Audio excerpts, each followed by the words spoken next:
Can I get a twitch? I told her, and I was really glad. Hi, everyone. Hey, how are we? We're not talking about COVID. I told her that I was really glad that we're able to be here. We have like an entire real life library here today. Yeah. Can you see, if we didn't tell you, would you be able to tell that we're on location? Because, we got our banner behind us, and we are on location at the Three Oaks Township Public Library. So. We had a little scheduling conflict this week. That was my fault. So we had to rearrange some things. And long story short, we're at the library. And when we stepped in here, we were literally the only people in the library from real life. Aaron and I were working, and you and I and George, and there was nobody else here. So that's true. Slow day at the library for now. Aaron did say it was a slow day. Slow day at the library seems like it'd be a really slow day. That seems like it would drag, but anyway. So, well, it's great if you like to read and you're here reading. Time. So it's a good fit. How are you? I'm good. I'm kind of hot. So I'm over it. This is supposedly the last humid day for a while. That's what they say. I'll believe it when I see it. But August hasn't even hit yet. August is usually the nightmare month. I'm ready. I think I saw something. I think Courtney posted it the other day. That she wants to decorate for fall, and I am on board. Yeah, you and Courtney and Emma's all about it, and Emma can't wait for Christmas. She's counting that down. 150 days today till Christmas. She's not the only one. Got you, Emma. But yeah, I'm ready for fall. I do love Christmas. I don't like the heat. I'm ready for some hot cider. You know, I love living in Michigan where we have all four seasons, and it's sick of each of them at various times. I don't think I ever get sick of fall and winter. My complaint about fall is that it never seems to last long enough. Like summer either ekes longer. Once the leaves are gone, I'm less intrigued. You know, the temperatures are where I like them. It's football season, so there's that. It's not as gross as spring. Spring is a muddier time. November rain is a very depressing thing. It's the name of a song. Should be if it's not. I believe it is. Sounds like a 90s song. I think it is. Yeah, so there it is. Anyway, whoop, there it is. It's also another nice song. Probably a totally different feel, I'm guessing. Oh, golly. So, have you seen the new Space Jam? I refuse. Why do you refuse? I've heard it's a giant product placement for Warner Brothers. Well, of course it is. That can't be shocking. They do have a Michael Jordan reference in there. So they should. The kids will not understand. I refuse because no need. They bring the wrong Michael Jordan and they have Michael B. Jordan go up. See, I'm not on board with that. So it's a whole joke. I love Michael B. Jordan. It's a whole joke about it. Attractive kids will not get. Very fine actor. I actually appreciate him. Actually, the only thing I think I've actually seen. Did you see Creed with Michael B. Jordan? I have not seen Creed, but you know who else is in that? Milo Ventimiglia. Oh, maybe he's not in Creed. He's in the newest Rocky movie. He plays Rocky's son. Oh, yeah, I think he might. He looks pretty much exactly like Rocky. Yeah. No, I have not seen Space Jam or Creed. I think the only thing I've seen Michael B. Jordan in was. And you didn't see Black Panther? I did not. No, I don't remember what That's I saw. a fail. Anyway, that's a terrific movie. Doesn't matter. I have not seen the new Space Jam. I am not a huge fan of LeBron James to begin with. He's a basketball player, but he and I are on different pages. Are you a big fan of Michael Jordan? Is there such a thing as someone who's not? I'm sure. Then you need to pray for their souls. But anyhow, Michael is without question the greatest basketball player. And, but I almost want to see it just out of tribute to Michael because of the fact that it was his, if you're talking about Space Jam legacy, it's Michael's legacy. Then I think you're setting yourself up for disappointment. Oh, that's my expectation is low. I probably won't see it at least not anytime soon. There's a YouTube channel called Honest Trailers. Oh yeah. And there can sometimes be kind of occasionally raunchy. Yeah. Right, but they did a Honest Trailers I think yesterday for the new Space Jam, and so they'll show scenes from the movie or whatever, and they pull everything that Warner Brothers owns into the movie, and they said it's just literally one long advertisement. And they even turned the Looney Tunes into three-dimensional characters and whatever instead of the traditional animation. If they bring in the DC comic universe, they did. They brought in Superman. Are you serious? Yes. No, see, that's worth watching just for that. Let's not overcomplicate things. And they took out Pepe Le Pew. Well, he's canceled. But if if you really wanted to tempt me to watch it, they called it Space Jam Junior Varsity, then I'd be excited. And you know what? The Because this soundtrack, is the JV version the of Space Jam. soundtrack doesn't even have the Space Jam song on it, so there is What? no point What? in watching it. Now I'm done. I'm gonna put the Space Jam song into this podcast. That was the best. One of the best things about Space Jam was the soundtrack. It was all like, remember when jock jams were like a huge We thing? need a soundtrack here. Can it be jock jams? Because we're so You athletic. really can't go wrong We're with so that, athletic. Oh golly! Do you remember they made like Oh, several yeah, lots volumes of of jock them. jams? Yep, it was big stuff. Jock It was jams. big stuff. And amazing percentage of those songs sounded a lot alike. They all sounded the same. Like they had a whistle in the background and sneakers squeaking on the. They'd run out of new hip hop and throw in some 80s arena But rock you know stuff. what? There's nothing wrong with that. Nothing wrong with Final that. countdown from Europe is I'm gonna they start got every listening to basketball jock game. jams when I'm on my bike in the morning. There you go. The 90s were great, man. Can we just talk the rest of the podcast? The 90s are what led us to today. The 80s are what led us to the They ruin memories. everything for So- me. I'd say the 2000s are what led us to today. It all started going downhill in like 2006. Might be 67. It's possible. Yeah.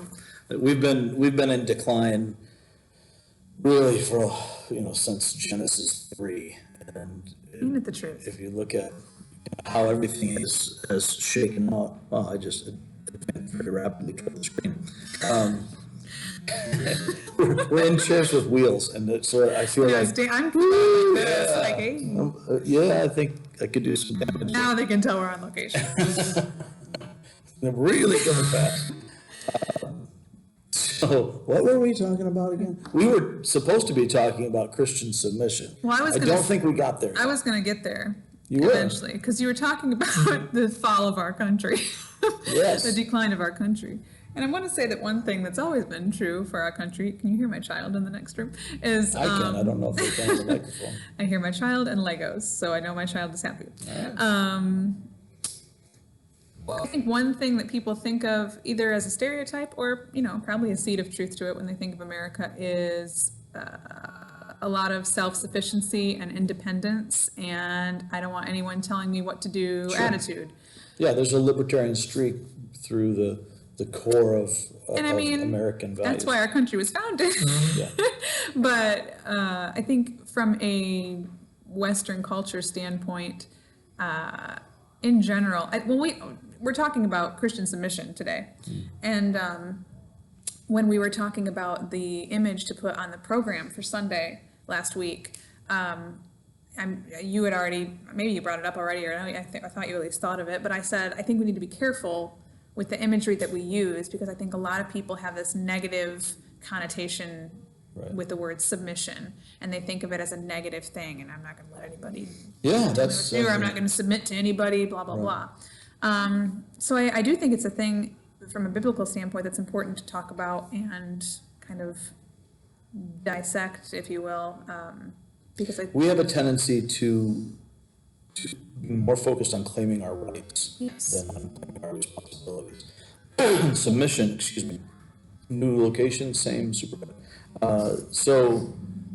Submission has to do with giving up my rights, having to do with taking on my responsibility and recognizing that my role may not be what I choose it to be. And so as we look at that, that's just, I think, innately hard for humans. It's one of the reasons for what I would call the libertarian streak in American values. I don't mean that so much politically as from a mindset or worldview. We believe in individual liberty. And one of the reasons for that is coming from the development of Western civilization in the aftermath or the shadow of the Reformation. And so as we began to see things, what I would describe as more from a biblical perspective, the personal autonomy before God that each of us has, the nature of Christian liberty became very prominent, which influenced so much of society outside of that. And eventually ended up influencing Enlightenment thinking, which began to move away from biblical Christian thought, but still the the underpinnings of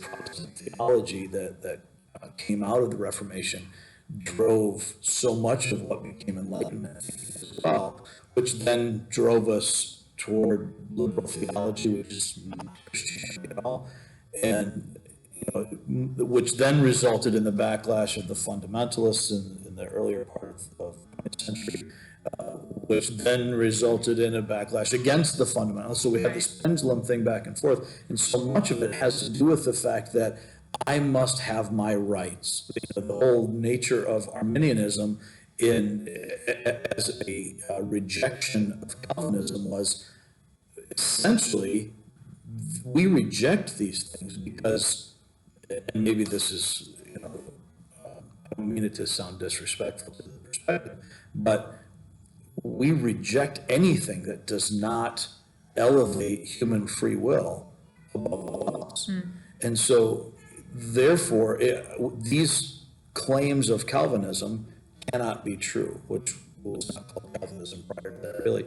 Calvin would never accept it. Calvin would never. He would never. That's why he insisted on being married in an unmarked grave. But anyhow, what are now known as the doctrines of grace, or the tulip background, came from the rejection of that from the 5 points of Arminianism. Then the Calvinists clarified their perspectives based on those who were coming against them from it. But in so many of these cases, it's the struggle for superiority. And I see this with so many people that I agree with, theologically, socially, and we just struggle so much to be on top, to be the winner, to be, people look at Donald Trump and obviously a hugely polarizing figure, not one that I usually would engage in a conversation about theology here, but if you look at a Donald Trump, what makes him polarizing is A, his determination to win, B, the fact that he tends to win, and other people get mad about that. And if you're with him, if you're on his side, then you're excited about it because you get to win. And if you watch just the dynamics of, and I say this as somebody who's never a Trump fan, I thought it was funny in Back to the Future, president back in 1985, and they were only off by a year, but as you I like his Home Alone cameo more. I just dislike Home Alone as a movie so much that I can't appreciate. I like the first half, but not the second half. But anyhow, and the second one was worse. But anyhow, the dynamic of it, the polarizing nature, is because I just cannot stand an arrogant person because they show themselves or claim to be superior to me. And we all know I'm superior. Therefore, if they would humble themselves and recognize my superiority, that just, we would never say those things out loud because we don't like to hear those kinds of things. I've heard folks make accusations about God, that well, God's arrogant because he's about his glory, which is just totally derailing the train at that point. But and we'll get into this, I think, next week. What's the most, from a female standpoint, something I hear a lot is the. Because you're a female. I am a female. And I am not. Hello. These are defined truths. Never mind. Okay. I won't say offensive Unchanging, things. non-fluid. Yeah. I'll say lots of things. So you can email him. Yeah. One thing that I tend to hear a lot from other females and those who identify as such is the section of Ephesians where, it's talking about wives submit to your husbands. Well, first of all, read the entire thing. Second of all, again, I think that's just the stereotype that we have in our heads, like, well, why should I be lesser than a man? Why should I da-da-da-da? I know we're going to talk more about that, but yeah, we will. We'll hit that next week. But it's in the same vein of, I think it's human nature to not want to feel lesser than someone else. Correct. Whether Yeah. it's directly addressed or just kind of implied, or even just your own feelings that you've conjured up. Yeah, and as we gain a certain amount of independence, we want more independence. We very seldom pull back from that. And so we're living at a time, submission is hard for all of us. I mean, some have personalities that tend to be more timid or meek, and so it can come more readily to stand down, but that's not exactly submission. Submission involves a choice. Submission doesn't mean letting people walk all over. No, but it does mean a choice to be deferential. Right. And so it's not a personality trait, it's a decision, it's an action that I take. And so, just the nature of submission is just not, it's foreign to us. Right. And I think some of that comes from the image of God in us, right? But the problem that we have with submission comes from that dominion aspect, that ruling aspect of the image of God in us, being distorted then by sin from the fall. And that was one of the first things that happened in Genesis 3, when the curse is handed down by the Lord. When he says to the woman, as part of the curse, your desire will be for your husband and he will rule over you. That, I think, is intentionally offensive. God doesn't do anything by accident. And there was a desire for one another built in prior to that. But now it's something different. Now there's a different sort of dependence. The roles didn't change, but now there's an animosity, a resentment that comes in there. Same thing when he says to Adam, now you're going to work, you're going to eat by the sweat of your brow, and all of this is going to be toil. Well, work was already part of the equation. He was already called to meaningful work, to work the Lord and tend to the garden, so to speak. But now, what was a purposeful joy becomes a toil, becomes a difficulty that wears you down.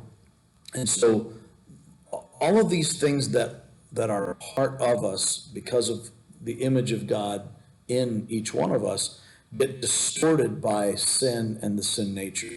So we see babies who are totally dependent on parents, and yet innately, before they can even speak, try to assert independence and demand to be taken care of. They demand their rights. Well, demanding my rights is the opposite of submission. And so we run into a lot of struggles with those kinds of things. And then when we see over the history of humankind, the abuses that come about, you use the example of a woman submitting to a man. Well, when you have centuries and generations of that being abused and being done poorly, well, then of course that's going to be that much more difficult. It was going to be difficult anyway. And we often, a running joke in the family, I know you know this, and I don't remember if I said it in church or not, if I say that next week, we'll see. But it's, a running joke. I asked Shelley's dad for her end of marriage. He said, I don't know if I should be sure this or not, but it's never stopped me before, so, he said, well, yeah, but I can't guarantee how submissive she'll be. My wife is a strong and independent woman and can be somewhat strong-willed, and these are the things that I adore about her. And I will tell you, I would say my wife is one of the most submissive women that I know. Not by nature at all. It's not in her to submit. That's just not part of who she is. But by choice, in recognizing our different roles, there's no question about equal value, but we have different roles. Now, at the same time, it would be foolish for me to try to lord that over. That's not going to end well anyway. Because then you ain't doing what you're supposed to do. Exactly, and again, we're talking about next week's thing. But that's true in any situation. If you're a parent who is just within 2 weeks dominating, good job, who is dominating your child and controlling every movement, you're going to cause your child to rebel. You're going to exasperate them. If you are an employer or a master, if you will, and you are just coming down on your employees and you're making conditions difficult, and you're constantly demanding and never satisfied, you're going to cause them to rebel. That's going to be the case. I mean, think about how much differently we would look at slavery, for example. Slavery is wrong, not defending it at all, but just imagine if no one had ever been treated badly as a slave. Would it still be wrong to own people? Well, okay. We're talking about some innate endemic problems with that concept. Right. But people are not prone to rebel when they are happy, when they actually are treated well and they feel good. And, there would be no need for labor unions if management always took care of their employees. That would be the case. There's such a big emphasis on, in the working world, I guess, on company culture and environment nowadays, because people are realizing that your employees will be more loyal if they're happy. That's right. Imagine that. So yeah, I think there's a whole study, like they were doing college courses on Google's culture. A girl I went to college with works at Google, and she has been since she graduated, and she interned there, I think, first, and she was originally in Chicago, and then she went to the Ann Arbor branch. I don't know where she is now. I think maybe back in Chicago. But yeah, they had all their meals catered in. They had like a stress room where you could go they had a game room. They had all these things. You could bring your pets to work every day. It's so many things that on-site childcare. Yes, everything you could possibly want for this positive working environment. And on the surface, and maybe this is an antiquated way of thinking, somebody might think, well, how do they get anything done? They're just goofing off all day or relaxing all day. But what studies have shown is that's actually people are more their productive. Productivity was higher. And especially in the creative world. Right. And now with more people from the pandemic working at home, they've also found that has caused a lot of people to be more productive as well. No, it's not in every situation, obviously, but in general, when people feel more... I don't want my heart surgeon working from home. Yeah, maybe not. Good. But employers are starting to say, okay, you can keep working at home because you're doing more work for me. So it's funny how that works, isn't it? So submission, just as a concept, is big, and God built it into the very nature of creation, and we kind of talked about that a little bit on Sunday. From wherever you look in the scientific world, science observes nature. So if I'm observing the natural world, the created order, I cannot escape the constant systems of authority and submission. From atoms to galaxies, it's the same thing. You're talking about our solar system, and we have all these planets that are in orbit around the gravitational pull of the sun, and they are bound by it. They submit to a particular path that causes them to function a certain way. If they don't do that, then things start to fly apart. It just happens randomly.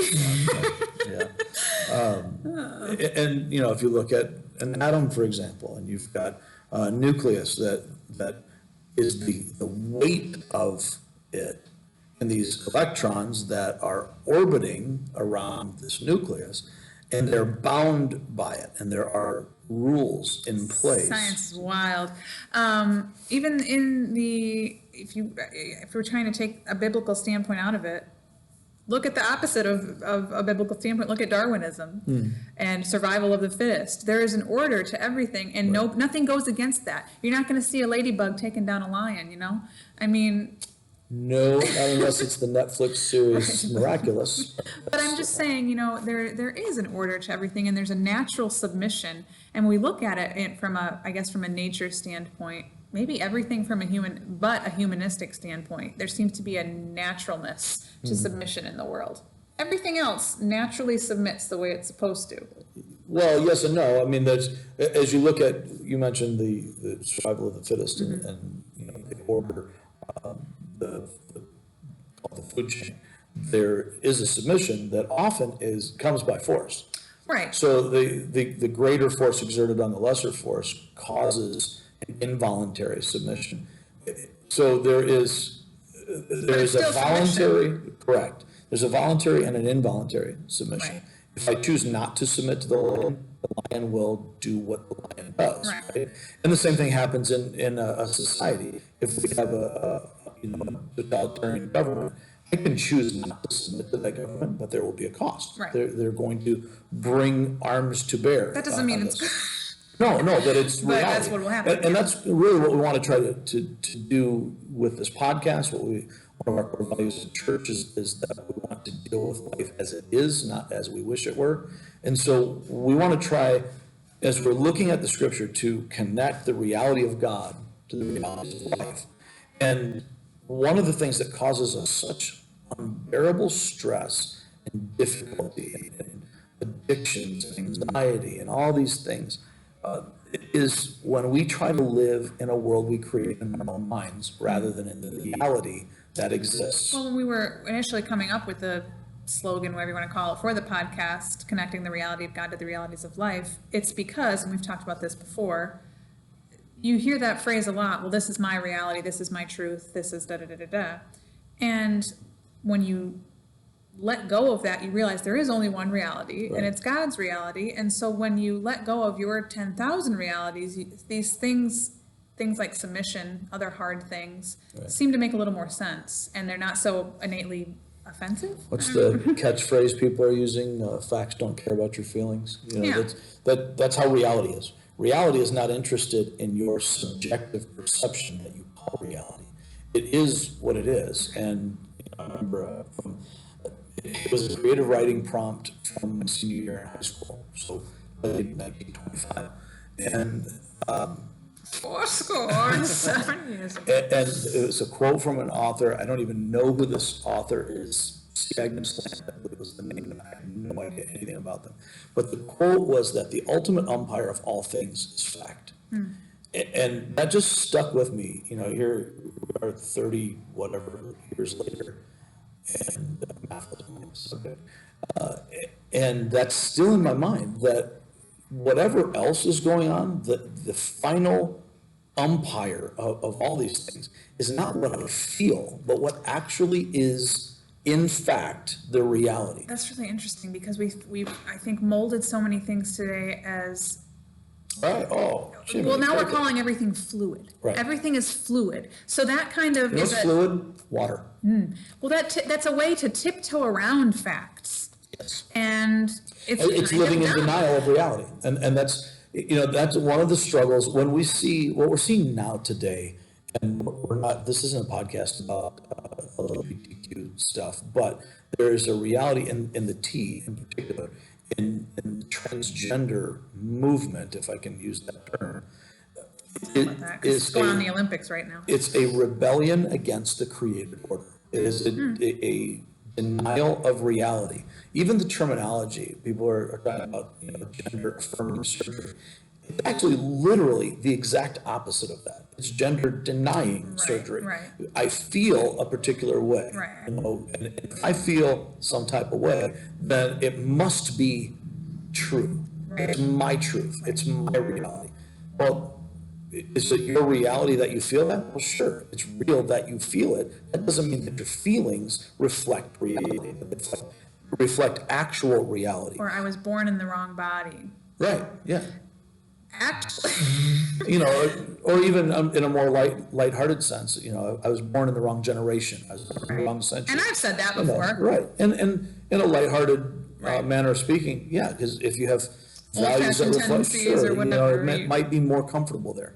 But the reality, whether I want to say it or not, whether I want to recognize it or not, I was born in this century. I was born at this particular point in time as God created me. And it's just funny because there are some things still, and it seems to change on a daily basis, so correct me if I'm wrong. There are some things still that we want to call fluid, Yes. but some things that are hard stop. Like Right. I think we talked about the other day, the gentleman, the British guy. Who identifies as Korean. He identifies Korean, and he went so far as to have plastic surgery to change the way his face looks. And Gender give him, too, right? I don't know, I think he might be gay, but I don't know if he's had any Okay, gender. I only saw part of the story. So I just saw his it face. seemed and like everyone talking. read that changed the gender and ethnicity. But Oh, I don't know. I I might just be saw it wrong in on the that. But only saw part of it. he had plastic surgery to make his face look more Korean, I guess, without but people are all up in arms about it because you can't change your ethnicity. You can't. I mean, he's speaking with a British accent. But you can change Right, your and scientifically defined gender. That Please, somebody explain it to me, because that, to me, out of anything else that we can argue about or have a discussion about, that, if you are upset that somebody has changed their ethnicity, but not upset, or you think it's okay that they change their gender, I'm genuinely curious. I'm not trying to start an argument. I want to know what you think the difference is there, because that does not compute for me, how you can be upset about that but not upset about everything. Well, I mean, the thing with all of it is this is the ripple effect of the postmodern society. Right. So when we come to a place in society where, in general, before we deal with any of these issues, we've come to a place where we no longer accept truth as external and objective. Right. And that's been talked about for 30 years at least. But it was part of absurdist philosophy before, that there was a recognition that is not a rational thought. Postmodernism is not rational; it's actually anti-rational. And the absurdist stuff of I'm trying to think of who the big David Hume was the big absurdist philosopher. Somebody can correct me if I'm wrong on that. But anyway, send it in your angry emails. There you go. But when we look at everything as innately irrational and not actually real, there is no actual objective truth. There's no actual objective reality. Then it is inevitable that society is going to devolve into these regular denials. Did you ever watch the show Whose Line Is It Anyway?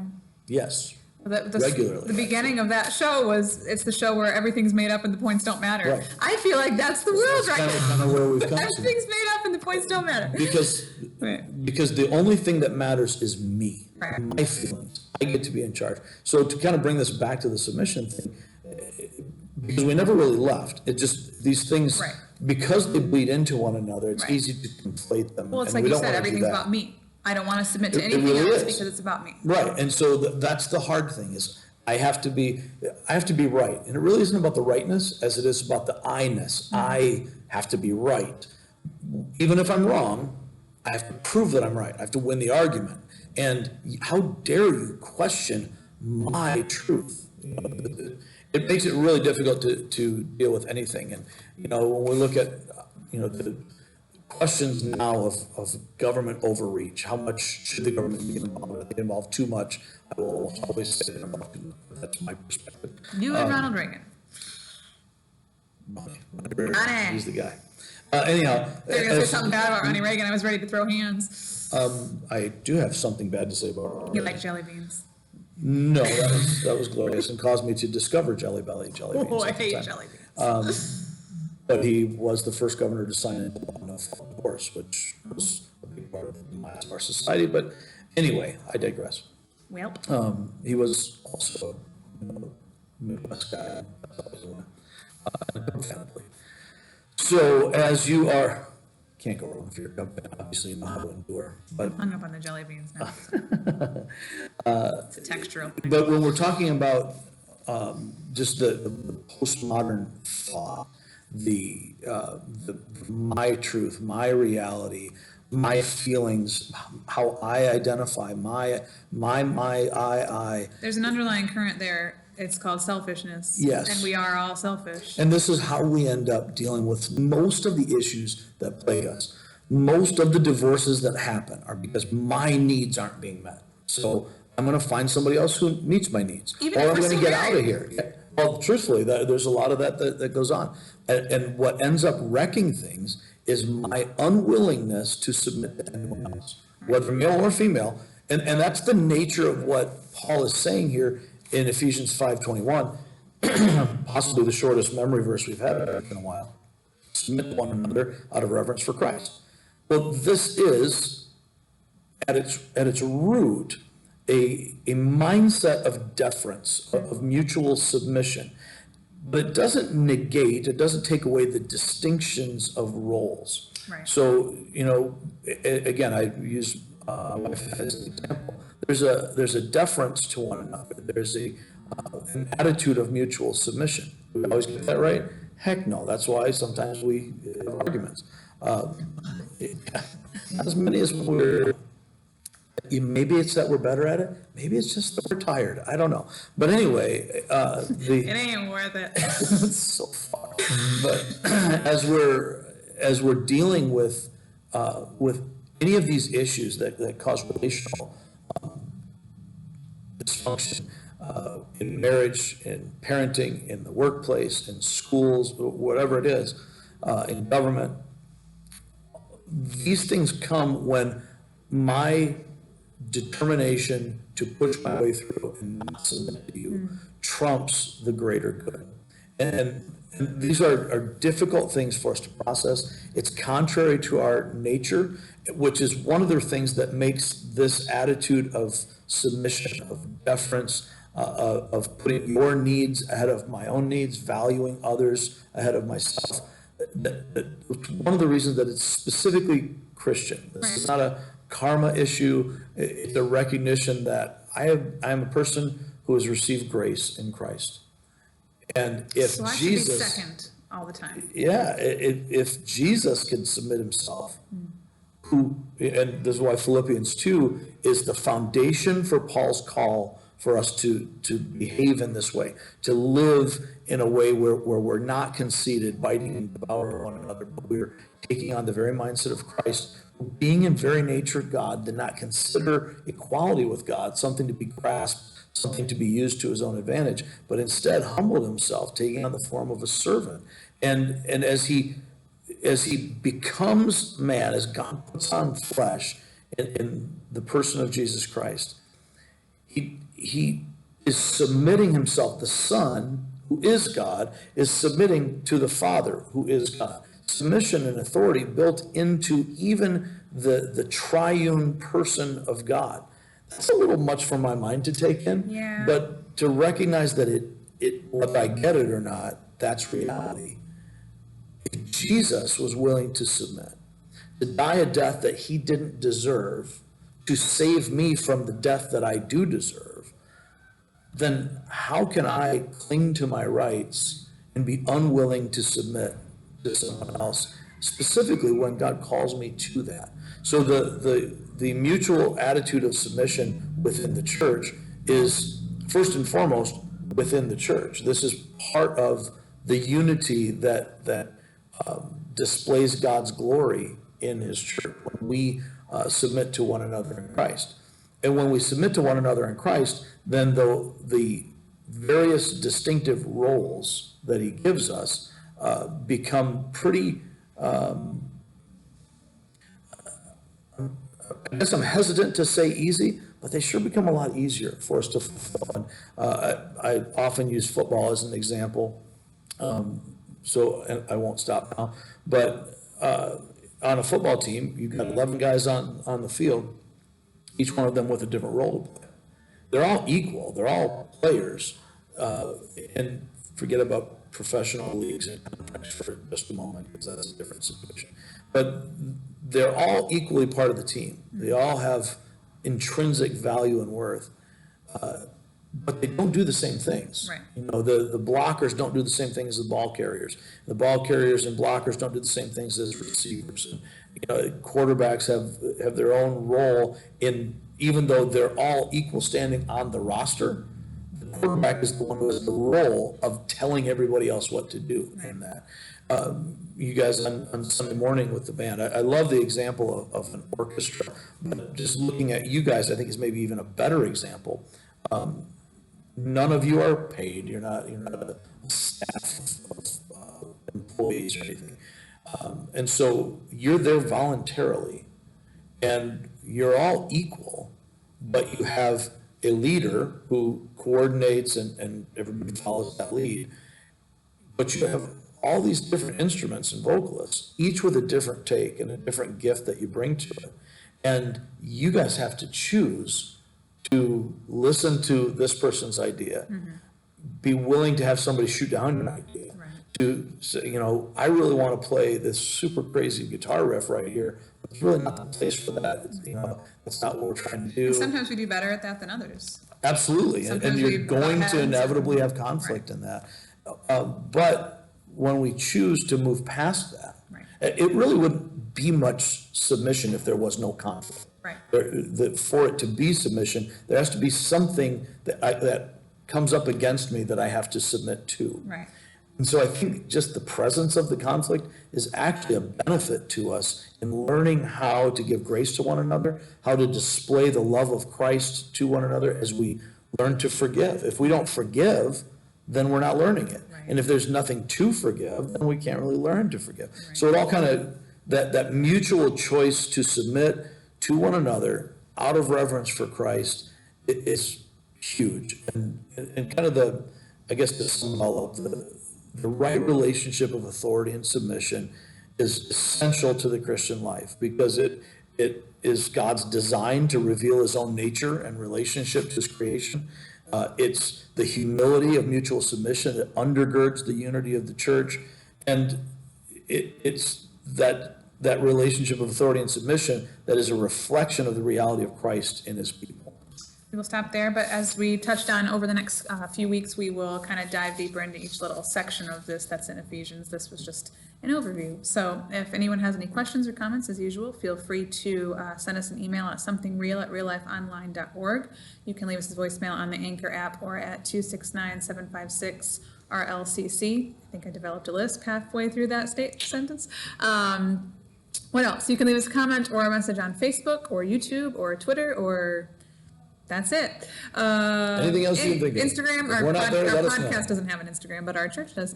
Yeah, got anything else? Yeah, if you've enjoyed the conversation and you like what we're doing here, then by all means, please give us a 5-star review. If you like, subscribe, turn the notifications on, all of those things work in the algorithms to get us in front of more people to be able to share God's word that way with them. So if you appreciate this, we'd appreciate it. If you'd help somebody else, appreciate it. Thank you guys for listening, and we will catch you next week.